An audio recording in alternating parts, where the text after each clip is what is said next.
Yeah, you stay together. Okay. And then at least the first question.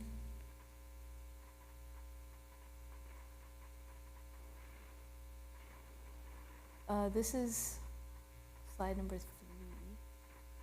Okay, so I guess we weren't able to really tackle the questions, but we'll be able to share this anyways after class, so you'll have access to it. So the questions that I gave on the PowerPoint, by the way, are we good?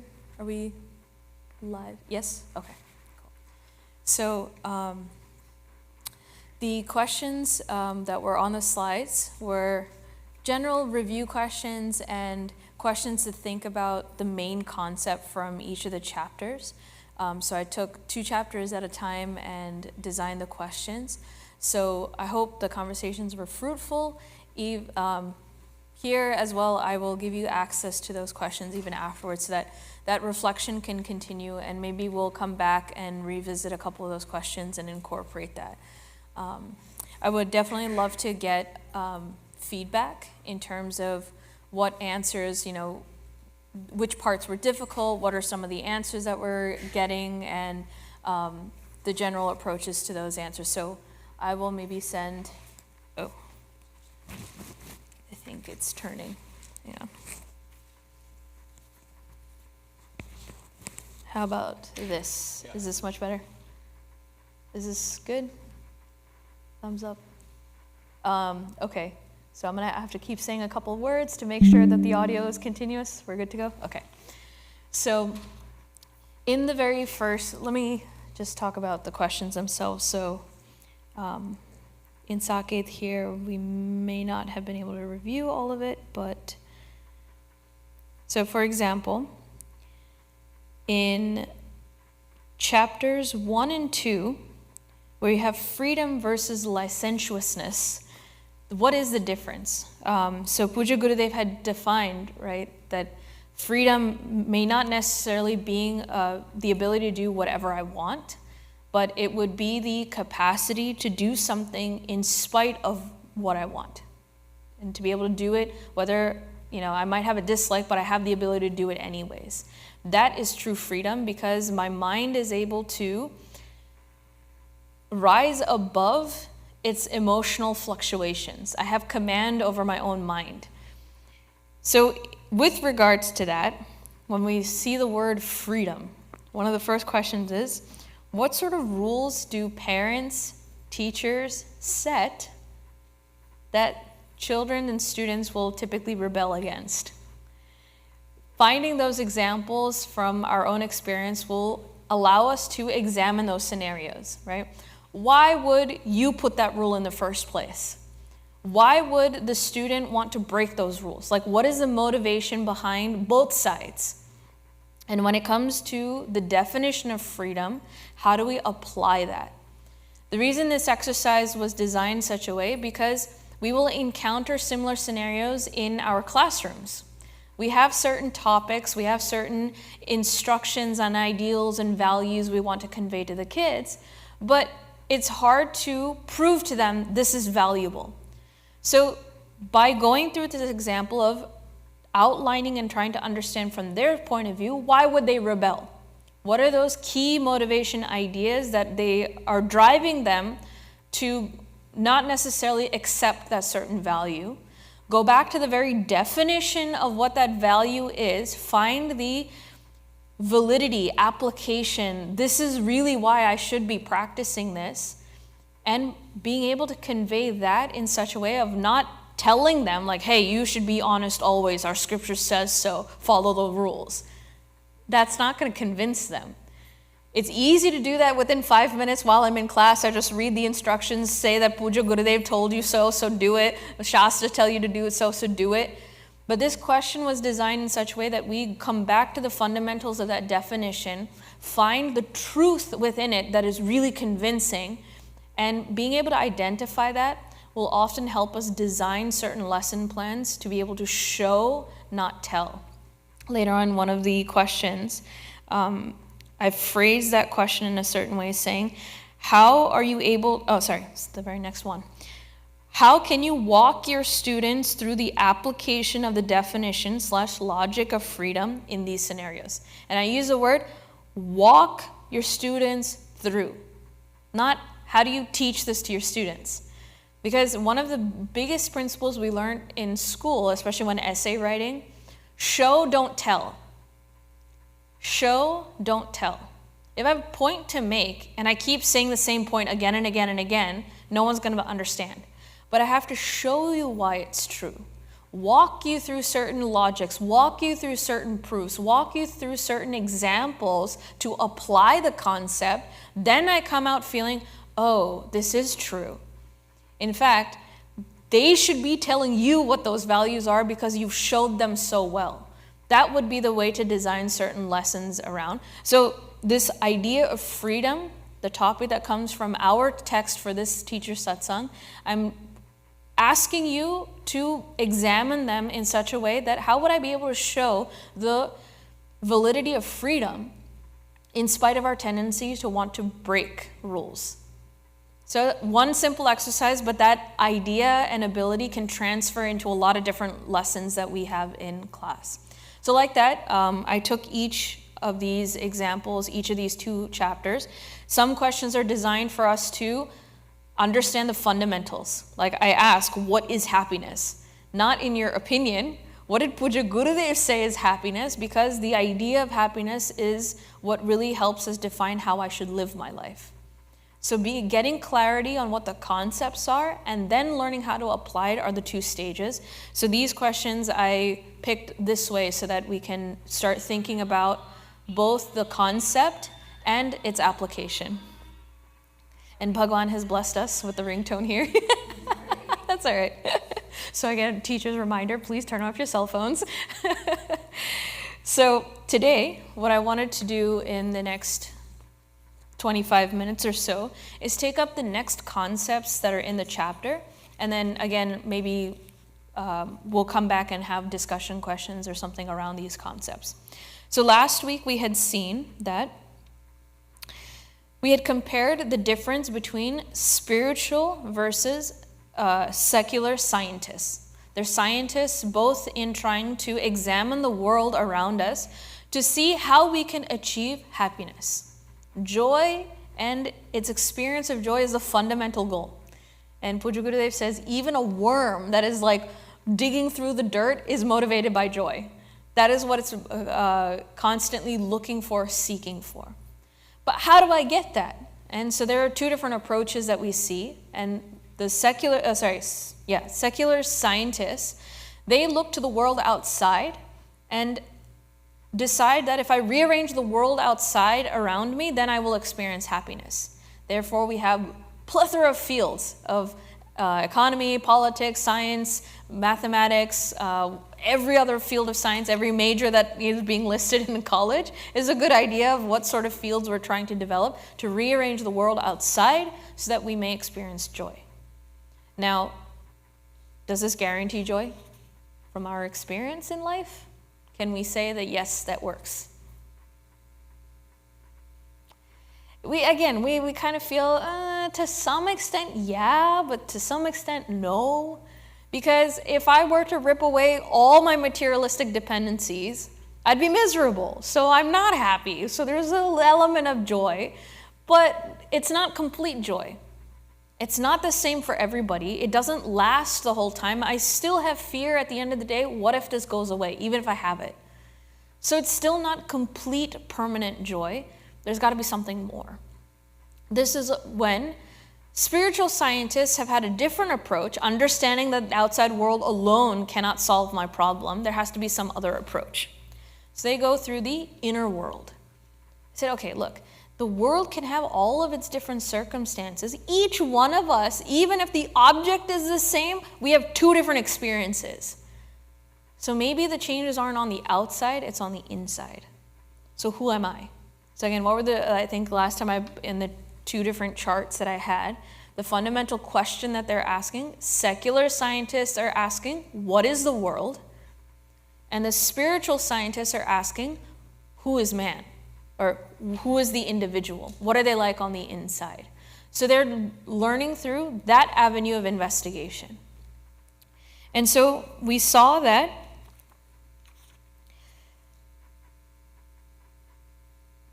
Puja Gurudev gave the example, the standard of living versus the standard of life. The secular scientists who investigate the world are raising the standard of living. Raising the standard of life, meaning the way circumstances I live in. And spiritual scientists are raising the standard of life itself, meaning the experience from the inner world. Puja Gurudev says both of them are like the mast and the keel of a boat. Mast is that big pole that holds the big sail, and the keel is that big wooden ark that sits on the bottom of the boat. If the mast is really tall and had a really small keel, what would it do? Keel over. It would tip over. It's imbalanced. But if I only had a broad keel and no mast, I'm not going anywhere. So Puja Gurudev says I need both in balance. Both the external world and the internal world both have to be in perfect balance with each other so that progress can be made. We can make achievements both in a materialistic sense and make achievements in spiritual sense. So now, when we look at how to live life and how to start managing my inner world, we saw the idea of the dual path. Every point and juncture in my life, I have choices to make. Either I can make a choice that will contribute to my evolution, sublimation, integration with society, long-lasting, permanent solutions for really the fundamental question I'm asking. Or it could be quick, instant gratification. I'm happy with what's happening right now. I can't stand any deviation from instant happiness. I don't care what happens later. I want it now. We're no better than a 3-year-old. No, I want to have candy now. And what are these two paths called again? Path of, one starts with sh, the other one starts with bra. The path of Shreyas versus path of Preyas. And how would we translate these in English? The path of pleasure and the path of, starts with the G.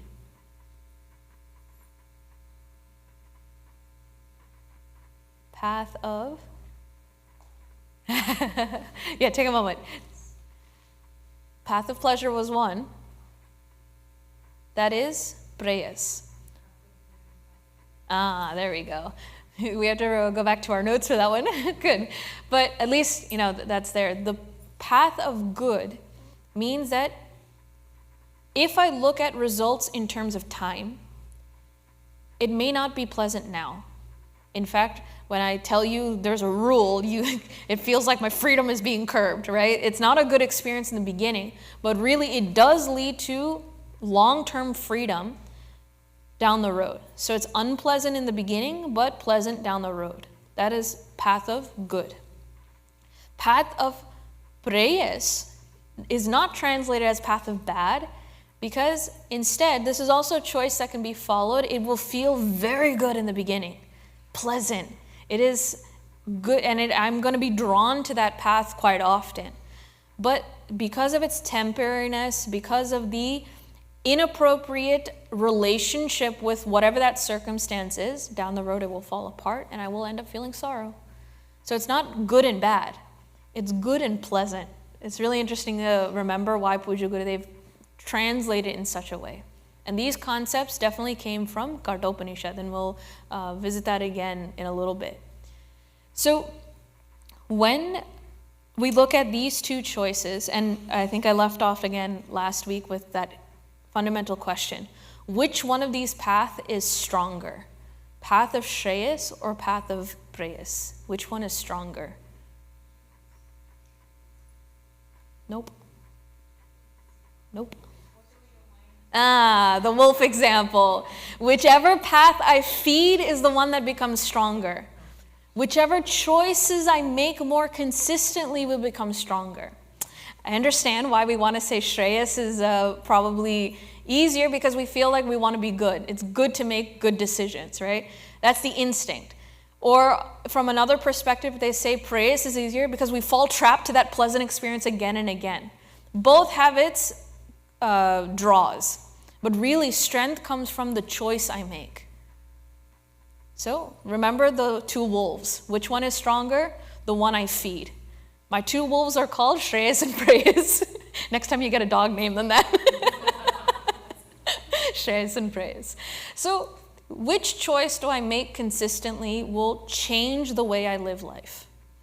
So now, to investigate further in this, Pujya Gurudev comes back again, zooms out. Like we went really straight into the mind psychology, right, of what choices am I making. In the next chapter called Harmony of Existence, he steps out again, and the next chapter is called The Personality Rehabilitation. He steps out to get another different framework of understanding the way we live our life, and then zooms in again on how we deal with it. So when we look, he zooms out and asks us to define life. What a question, isn't it? He asks in the beginning, life is defined as ... I'm not going to answer that question. I would like your thoughts on this. How would you define life? My life has to be great. My life has to be prosperous. What the heck is life? How do we define it? Let's start with that. Any ideas? It could be wild. Doesn't matter. I will leave this up here, but any? Okay. So life equals series of events. I heard experience. What else? Anything else? Memory. Oh, that's a good one. Memory. What else? Actions. Okay.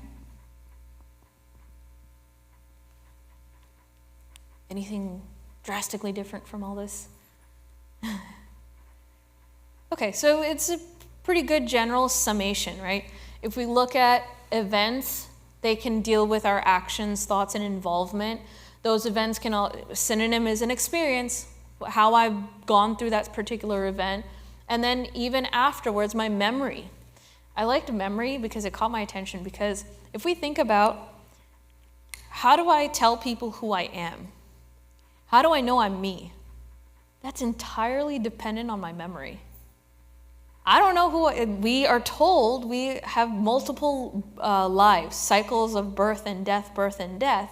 They're all me, but I don't have memory of my previous births. And that's by design. Bhagwan, made sure that we don't remember our previous lives, maybe for a good reason.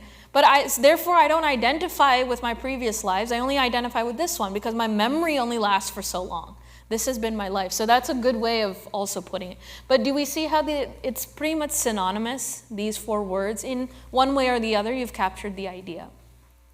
And so Pujya Gurudev also has a similar line where he says, life is defined by a series of continuous experiences. So this was our ideas. And Pujya Gurudev says, continuous experiences. So in a way, this is the time concept, and this is the event concept.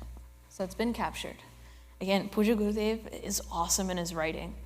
Every adjective he takes has some inbuilt idea into it. Why did he pick continuous? We completely forgot about the time element, and that's captured by that adjective. You could spend ages reading Pujya Gurudev's works again and again. Anyways, then he says, if life equals experience, then what is experience? Break it down again. So I will open up the floor again. How would you describe experience? How would you break it down? Interaction then? Response. Action, response. Okay. So I'll put action, response. Anything else? Perception. Okay. Thoughts. Okay. Thoughts, Processing. Any specific, you want to explain that a little bit? What do you mean by processing?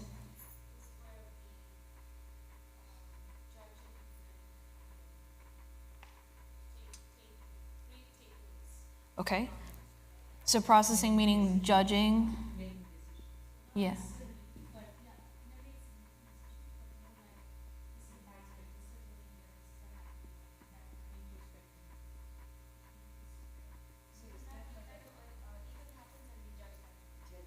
Okay, so what you just said, just so that also the audience in Chitrakoot can also hear your answer, that when an event is happening, you're assessing what's going on.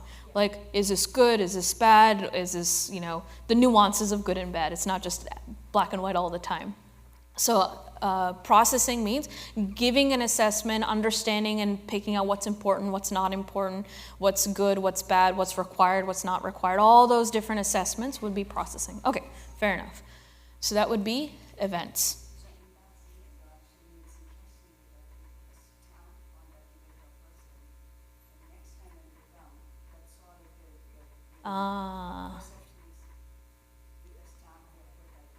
Very good insight.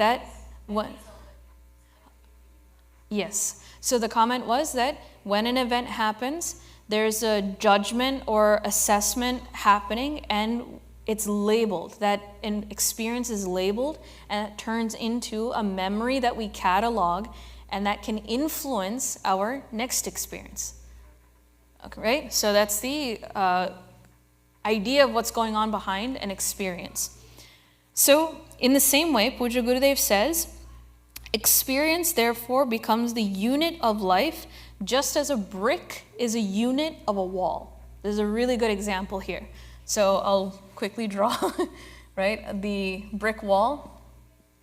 It's a really bad example, but a brick is a unit of life, and life is like that wall. So life is built up with units of experience. So then he says, then how would I define the quality of life? Immediately I'd go to my brick. What is my quality of my brick? So if I had brittle clay that had too much porous material in it, too much gas, and with just a nick, the whole thing falls apart, and every brick like that is in that wall, then how do I describe the wall? It's a weak wall. Or I can have a mixture where I will have brittle bricks. Some of them are more solid, like cement. Some are like granite. I was able to invest a little bit more. And therefore that wall, well, I can't say it's weak. I can't say it's strong. It depends on where you poke me. Isn't that a more accurate perception of life now? And it reminds me of, have you seen the movie Inside Out? Where you get the different colored balls with different colored, at one point, when she's really young, they're all yellow. But as she goes through, yellow means happiness, right? And as she grows up and complexity of personality, complexity of life situation happens, suddenly that wall becomes a colorful wall. You have anger, anxiety, sadness, happiness. And the best part, the climax of that movie, spoiler alert, she gets a core memory that is both yellow and blue. So yeah, so that wall of emotions is almost like this, right? The wall is the bricks. Life is the wall, and each experience and how it happens, how we assess it, the quality of it, makes up that wall, or that brick. Anyway, you're catching the idea. I hope so. So then, if I were to ask the question, am I having a happy life or a miserable life? What do I have to look to now? The bricks. The number of happy experiences versus the number of miserable experiences. And interesting, I was watching some video on parenting, and they made one very good statement. As a parent, we make a lot of mistakes along the way. We also create good memories along the way, good parenting moments as well. And he says, my hope is that the good parenting moments outweigh the mistakes I've made as a parent, so that hopefully my children have grown because of what I've been able to contribute, and I haven't ruined their life.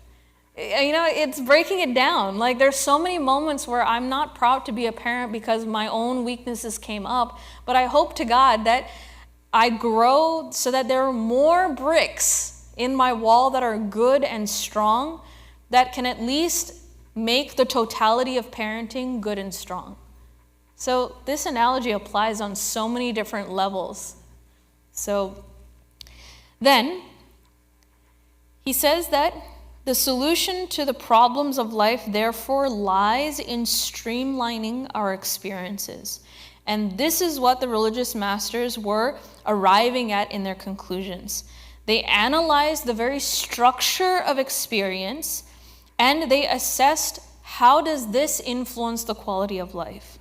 So when they looked at experience now, they broke it down into 3 components. I like to use the analogy of a sentence, grammar structure of a simple sentence. You have what? Subject, verb, and object, is it not? A simple sentence. So in the same way, you have the experiencer. Experiencer, the experiencing, the verb, and the experienced. So Puja Gurudev says, every experience is constituted with 3 essential factors: the experiencer, the subject, the object experienced, the object here, and the relationship binding the two, which is called experiencing. Seems pretty simple. But there's a good example to analyze also this part here. Mira was a student who was living abroad. She was away from her family, and she received a letter. The letter itself contained bad news that her father's health was declining. But Mira never read the letter. So what's her life experience in that moment when she didn't read the letter? Blissful. No disturbance. Everything's hunky-dory. But once she reads that letter, then there's a sudden anxiety. Oh my gosh, my dad is not doing well. So the importance is there must be a connection between the experiencer and the experienced. She has to read that letter. So a verb has to happen in order for any experience to happen. So that's why I liked the way Puja Gurudev said that. He said a relationship binding the two together. Not a usual way of describing verb. We always think of verb as something I do. But really it's the binding agent between 2 objects. So then he says that the field of inquiry of these subjective scientists were confined to the realm of the experiencer who comes in contact with multiple objects of the world to gain his experience. And so they discovered that within this context, there's something else that happens, and that's why I left this BMI chart here, because who is the experiencer that is experiencing the object? They focused on this. Remember, spiritual scientists were focused on the question, who is man? Who is this experiencer? And they showed that we have a split personality. What do you mean by a split personality? We have 4 personalities actually. Not 2, 4. What are they? Physical, mental, intellectual, and where would that 4th come from? No, emotions already counts under mind. Spiritual. Now where would spiritual come from? Huh? Yes, yeah. Om. So this is spiritual. 4 personalities. Who am I? I am 4 different people. I'm 4 different people. So he says, they have discovered that the experiencer is a composite structure of 4 different personalities: the physical, the emotional, the intellectual, and the spiritual. These are so subtle, and at the time of experiencing, they all work simultaneously and so quickly that the superficial observer fails to recognize the fine distinctions in a single action. Really powerful analysis here.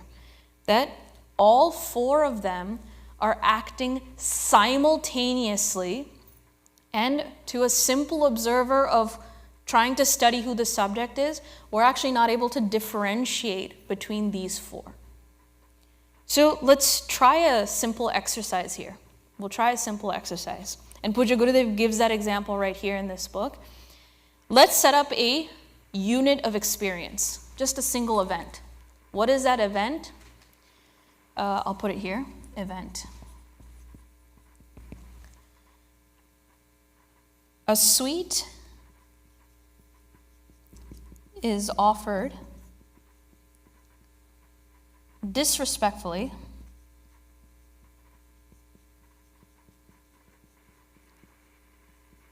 to the individual.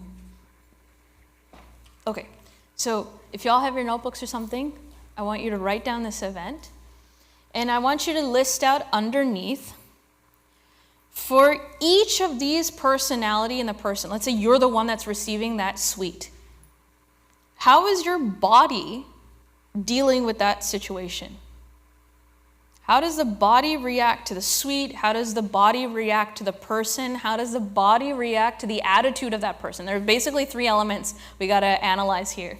The sweet, the offerer, I'll put here because we're talking about the person itself, and the attitude, that disrespectfully. How does the body react to all three? How does the emotions react to all three? How does my intellect react to all three? And for spiritual, take guidance from what Gita would say, right? What are advice that we are given as to being that exalted sadhaka that follows the advices of Gita? How would Gita tell us to react to this situation? So I'm being specific about spiritual because we can get confused sometimes. I am the Atma, so what situation? Let's pare it down a little bit. What would Gita tell us about how to react to this situation? So I'm paying attention to the time right now, and we are at the end of our teacher satsang, but I think this is a good place to leave off right now. Take this as an exercise, along with maybe the questions that we can deal with more slowly, but for next time for sure, take this exercise. When someone gives me a sweet disrespectfully, on each of these layers, how do I react and how do I know the difference between them? So being as specific as possible, as detailed as possible, leave this question on a mirror somewhere or in the most common place where you will always see, like kitchen counter or on your fridge or something. Leave this exercise there. As you're thinking throughout the week, if an idea comes up, pop it on that chart and then bring that chart to class next week. Yeah? All right. So we will then be going into what does each layer look like? How do I distinguish each of the four personalities? But really, what's the main question? How do I resolve differences between those layers and act as one integrated entity? And how does that affect my unit of experience? That's really where this question is going, and we'll tackle that next time. Okay? So with that, let's do closing prayers. Om Purnamadav Purnamidam Purnat Purnamudachyate Purnasya Purnamadaya Purnameva Vashishyate Om Shanti Shanti Shanti Harihi Om Shri Gurubhyo Namaha Harihi Om.